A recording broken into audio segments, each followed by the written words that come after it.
Oh. May akong kimong istorya. May isang binata na mayaman, as in super mayaman talaga.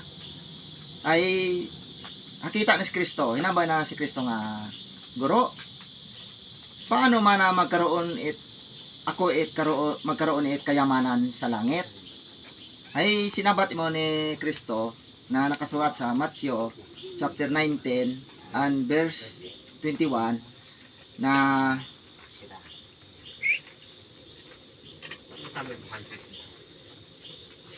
Matthew chapter 19 and verse 21. Sinabi sa kanya ni Jesus, kung ibig mong maging sakdal, humayo ka.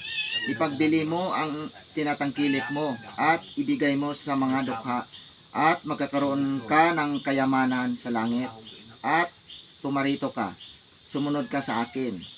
Habay ni Kristo ay kung gusto mo magkaroon kayamanan sa langit ay ibaligya mo mana imong mga kayamanan ang ipanupod sa mga pobre agud magkaroon ka kayamanan sa langit. Siyempre imo nga tong inobra nga mabuting gawa iya sa lupa ay bayaran Diyos kimo sa langit.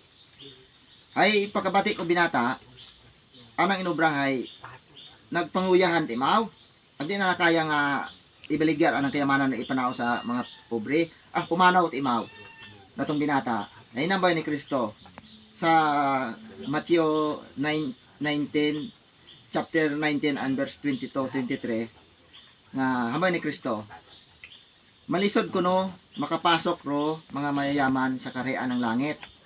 Dahil tag mayaman abisan dahay nagpakasasa sa naiya sa lupa, manami ang sitwasyon ay do anda nga sitwasyon niya sa lupa ay manami ay manlisdan kuno sa na maka pasok sa kaharian ng langit. Pero depende ay may abo mat ang mga yaman nga nagabulig sa mga pobre ay doon pasok sa ay Kristo nga mga requirements. Ay mas mayad pa nga ni mga pobre nga ra ay hambay ni Kristo sa mga mas manami pa kuno mga pobre ay sa mga pobre ro kaharian ng langit. Dahil pobre ay nagtiis iya sa lupa at nagkakalisod sa dahil nakawian sa naik Diyos ay mas mayad pagali kuno pobre makapasok sa kaharian ng langit kaysa mga mayayaman.